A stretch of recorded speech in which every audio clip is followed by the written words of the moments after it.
A Journey to the Heart of Kumari by K.A. Nyampali. A reading, pages 2 and 3. A young queen in the order stepped forward, her thin frame draped in an elegant sari, the pulu trailing along the floor like the tail of a serpent. The emerald zari thread shimmered in the half-light, its serpentine patterns catching the glint between shadows as though alive.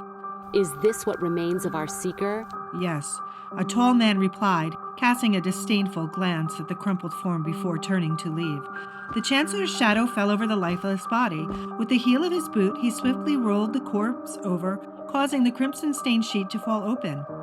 A young boy's grimy, sweat-streaked face was revealed, along with tattered clothes clinging to his gaunt frame. His expression was frozen in a mask of terror and exhaustion.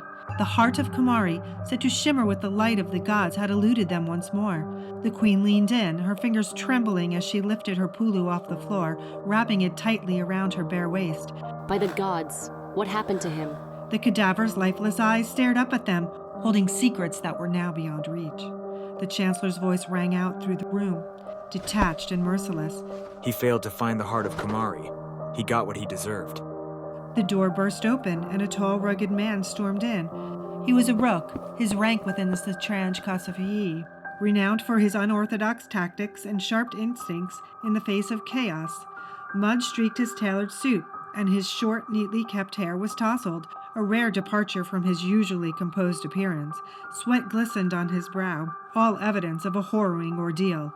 "My lord!" He gasped, his voice edged with urgency. "Apologies for the delay.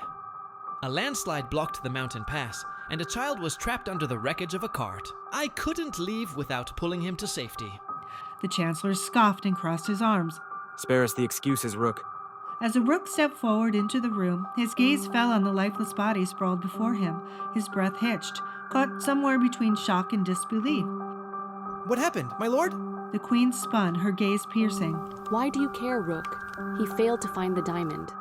"Did you do this?" The Rook directed his gaze to the Chancellor. Why do you think I am to blame for every death? Is this what you think of me? The Chancellor grumbled.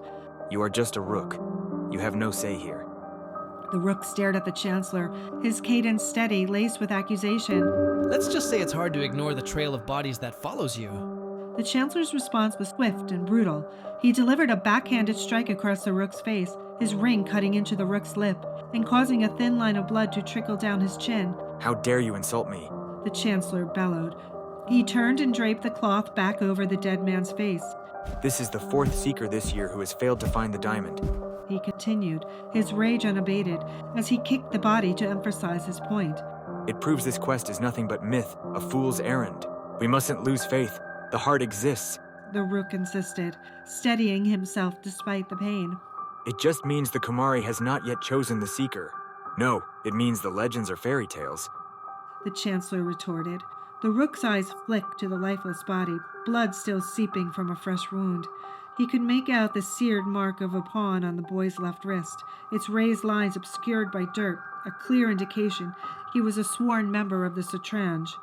"He wasn't chosen to seek the heart." He met the Chancellor's fierce gaze with a steady one of his own. Thank you for listening. Please follow the Alchemist Quill for more readings.